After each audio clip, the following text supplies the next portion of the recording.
Bien, bonjour, toujours dans le cadre de ce deuxième exercice.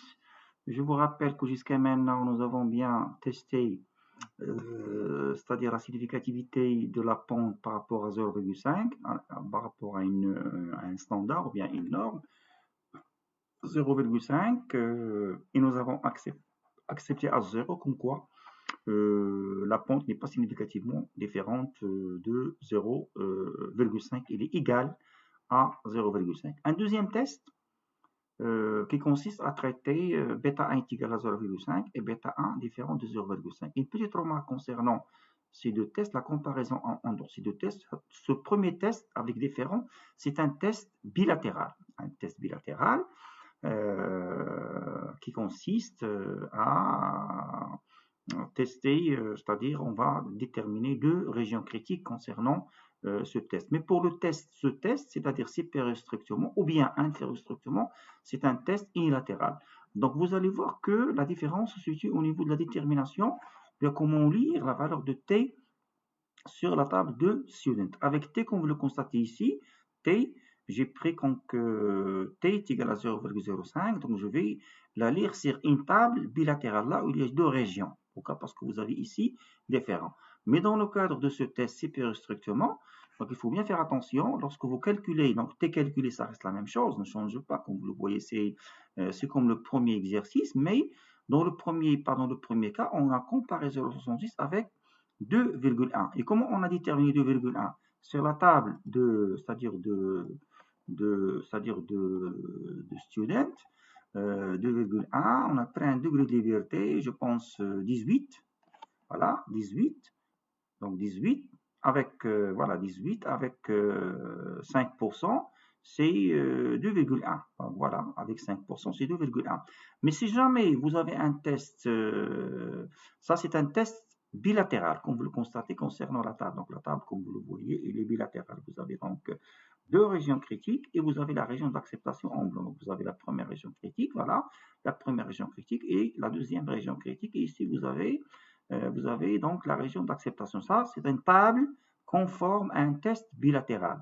Mais si jamais vous cherchez à comparer par rapport à un test unilatéral, supérieur strictement ou bien inférieur strictement, il faut bien faire attention. Vous allez, au lieu de lire sur alpha est égal à 0,05, il faut multiplier par 2. Si vous multipliez alpha par 2, vous aurez donc alpha, vous aurez une seule région. Ici, nous avons inférieur, vous êtes dans cette région. Donc, si vous multipliez alpha sur 2 par 2, vous aurez alpha. Et moi, je vais chercher sur alpha. Donc, 0,05, c'est jamais un test unilatéral. Je vais multiplier 0,5 par 2. Donc, c'est 0,1. Donc, au lieu de lire, prendre la valeur de t est égal à l'u 2,1, vous allez prendre uniquement 1,74 ou bien 1,73. Il faut bien faire attention concernant la détermination de la valeur de t, l'u, en utilisant un test bilatéral avec différents, ou bien un test unilatéral, soit inférieur strictement, ou bien supérieur strictement. Donc il faut comparer le t calculé. Dans le premier cas, nous avons bien comparé le t calculé avec 2,1. Maintenant, on va la comparer avec 1,7341. Pourquoi? Parce que il s'agit d'un test unilatéral. Bien. Donc voilà pour cette remarque qui concerne, c'est-à-dire faire la différence entre un test unilatéral et un test bilatéral.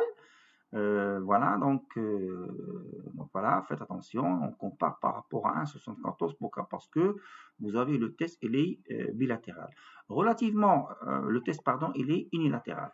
Relativement à la sixième question qui porte sur la détermination de la somme des carrés des résidus, pardon, l'analyse de la variance de la somme des carrés du total de l'expliqué et résiduel. Donc, je pense que nous avons déjà toutes les informations. Nous avons déjà déterminé la somme de carré du total, c'est la somme de y de t, ou y bar au carré, nous l'avons déjà déterminé.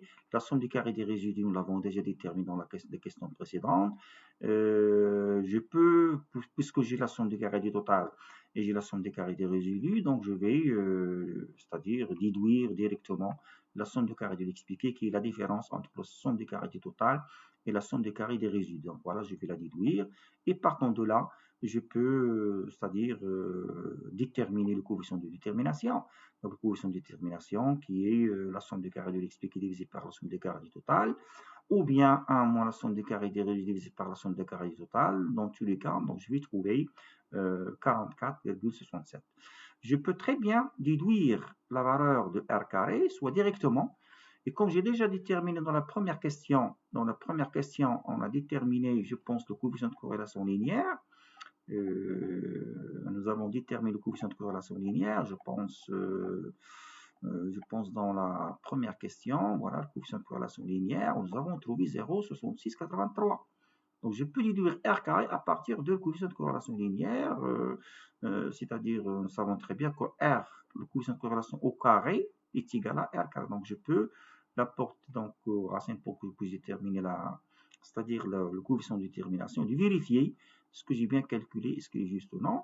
C'est juste pour faire des comparaisons. Donc R carré, voilà. Si je fais la racine carrée de R carré, je vais trouver le coefficient de corrélation linéaire. D'accord? Ou bien 0,66 au carré est égal à le coefficient de détermination. Bien. Donc voilà, c'est juste pour comparer. Par la suite, le tableau d'analyse de la variance, puisque j'ai tous les éléments pour déterminer le tableau d'analyse de la variance, j'ai déterminé la somme des carrés de l'expliqué, la somme des carrés des résidus, la somme des carrés du total, sauf que le degré de liberté, comme je l'ai précisé auparavant, toujours k est égal à 1, vous avez une seule variable exogène. Les résidus, c'est n moins k moins 1, vous avez 20 observations, moins 2, c'est 18, n moins 1, donc les moyennes de carré, donc je prends toujours la 952,3 divisé par 1, 11.179,5 divisé par 18, voilà, c'est comme nous l'avons déjà fait auparavant. Maintenant, le test global, c'est-à-dire le test de signification globale, nous l'avons déjà fait, c'est-à-dire je peux déterminer toujours R carré est égal à 0, R carré différent de 0. J'ai déjà une idée, j'ai déjà fait le test de bêta par rapport à 0, donc le modèle apparemment il est significatif. Comme je peux le faire à travers le test de Fisher. Le test de Fisher, donc je vais calculer la statistique de Fisher directement, comme je l'ai fait auparavant, ou bien je peux appliquer l'autre formule qui consiste à prendre le R carré divisé par 1, divisé par 1 moins R carré, divisé par n moins k moins 1. Donc les deux, ils donnent le même résultat. Donc f est égal à 14, f calculé 14,53. Avec les deux degrés de liberté, comme nous l'avons toujours, vous avez les deux degrés, V1 est égal à 1 et V2 est égal à 18. Donc sur la table de Fisher, avec 1 et 18, on va trouver 4,41. Il est largement inférieur à f calculé, donc je vais accepter H1. On peut dire que le modèle il est significatif et par conséquent, la variable exogène x contribue à l'explication de la variable endogène y. Bien. Maintenant, l'intervalle de confiance de la variance de l'erreur. Donc, je peux, comme je l'ai fait auparavant, la variance de l'erreur, je peux la déterminer directement. Donc, nous l'avons déterminée de façon ponctuelle, d'accord, comme nous l'avons déjà fait dans la question précédente. Ou bien, je peux la déterminer dans le cadre d'un intervalle de confiance, avec la borne inférieure et la borne supérieure. Mais ici, comme vous le constatez, la borne inférieure, c'est n-2 fois la variance de l'erreur, divisé par la valeur lue sur la table de Q2, parce que c'est une forme quadratique, il faut suivre la loi de Q2. Voilà, donc vous avez la borne inférieure, vous avez la borne supérieure, sauf que vous avez ici Q2 1 et Q2 2. Autrement dit, si vous avez un niveau de confiance à 5%, ici, il faut sur la table de Q2, vous allez lire à Q2 avec la première borne, la borne inférieure, Q2 avec un niveau de confiance 1 moins alpha que vous avez divisé par 2. Donc 1 moins 5% divisé par 2, c'est 0,975. Donc sur la table, il faut lire avec un degré de liberté n-2, toujours n-2, et avec un niveau de confiance 0,975. Et l'autre bord, c'est le complément. Le complément, c'est-à-dire le complément 100%, c'est 0,025. Donc avec un degré de liberté de 18, d'accord, un degré de liberté de 18, et voilà, un degré de liberté de 18 avec 0,900, voilà, donc la table de Q2, avec un degré de liberté, donc vous avez ici 0,975, d'accord, la première borne, et vous avez 0,025, d'accord. Je fais l'intersection de 18, donc 18 et 00, voilà, 0,025, c'est 8,23, et pour l'autre borne, avec 0,975, c'est 31,53. Donc voilà ce qu'il faut mettre dans les deux bornes. Donc voilà pour les, c'est-à-dire pour c'est-à-dire l'intervalle de confiance c'est-à-dire de la variance c'est-à-dire la variance de l'erreur. Voilà, donc vous allez mettre ici 31,53, la première borne, la deuxième borne 8,23, ce que nous avons trouvé sur la table, d'accord? Donc autrement dit, l'intervalle de confiance, pardon, la variance de l'erreur est comprise entre les deux valeurs avec un niveau de confiance de 95%. Bien. Maintenant, relativement aux prévisions. Voilà, vous allez donc reprendre, nous avons déjà estimé donc ce modèle.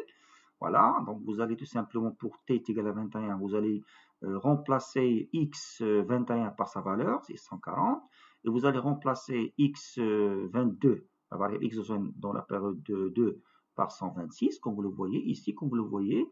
Vous avez, comment je vais interpréter 60,745? 60,745, c'est l'estimation ponctuelle de la variable endogène pour la période 21. Et 52,26, c'est l'estimation ponctuelle de la variable endogène pour la période 22. Donc, comme vous le constatez ici, on a utilisé ce qu'on a estimé auparavant. Nous avons déjà estimé le modèle. Les estimations qu'on a fait de la période 1 à la période 20, on va les utiliser pour faire des prévisions. Donc, ça, c'est la prévision pour la période 21 et la période 22, mais c'est une prévision ponctuelle. Maintenant, nous allons voir la prévision par intervalle de confiance. Donc, la prévision par intervalle de confiance, vous avez donc la forme, vous avez ce que nous avons trouvé ici, voilà, pour chaque période, donc y chapeau n plus a, c'est-à-dire y chapeau 21, y chapeau 22, etc. Vous avez ça, il suit une loi de student, et ça, c'est ce qu'on appelle la variance de l'erreur de la prévision. Ça, c'est la variance de l'erreur de la prévision. Donc, vous allez voir ça plus en détail dans un cours de technique de simulation de prévision. Maintenant, c'est la formulation de la variance de l'erreur de prévision, comme vous le voyez. Donc, c'est la variance qu'on a déjà estimée. 1 sur n, c'est 20.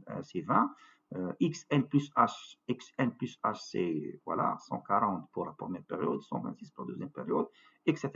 Donc, si je remplace chaque terme par sa valeur, donc vous aurez la variance de l'erreur pour la période 21 est égale à 8,37. La variance de l'erreur pour la période c'est-à-dire 22 est égal à 8,19. Si je remplace chaque terme par sa valeur dans l'intervalle de confiance, vous allez constater que la prévision par intervalle de confiance est égale à pour la période 21 entre les deux valeurs et pour la période 22 c'est entre les deux, c'est-à-dire entre les deux valeurs. Donc ici, ce qu'il faut prendre en considération dans l'intervalle de confiance c'est-à-dire l'intervalle de confiance de la prévision, il faut toujours prendre en considération l'estimation ponctuelle, voilà, nous l'avons utilisé à travers l'estimation qu'on a fait, ponctuelle, plus moins T alpha sur 2, ça c'est la valeur de student, d'accord, nous l'avons trouvé, je pense, nous avons trouvé 2,1, et la variance de l'erreur de la prévision, ça c'est la variance de l'erreur de la prévision, et là, cette forme, pour chaque période, d'accord. Vous allez remplacer chaque terme par sa valeur, tout en sachant que nous avons déjà déterminé la variance de l'erreur de l'erreur, nous l'avons estimé. N c'est 20, xn plus h c'est 140, respectivement 140, 126 pour la période de n plus 1, n plus 1, n plus 2, 21, 22. Et x bar, nous l'avons déjà, nous avons déjà déterminé cette quantité, etc. Donc, pour dire comme quoi que l'intervalle de confiance de la prévision, d'accord, l'intervalle de confiance de la prévision pour la période 21, on est entre ces deux valeurs pour y21 et y22. Donc, je vous remercie, je vous donne rendez-vous dans une prochaine séance afin de traiter d'autres exercices.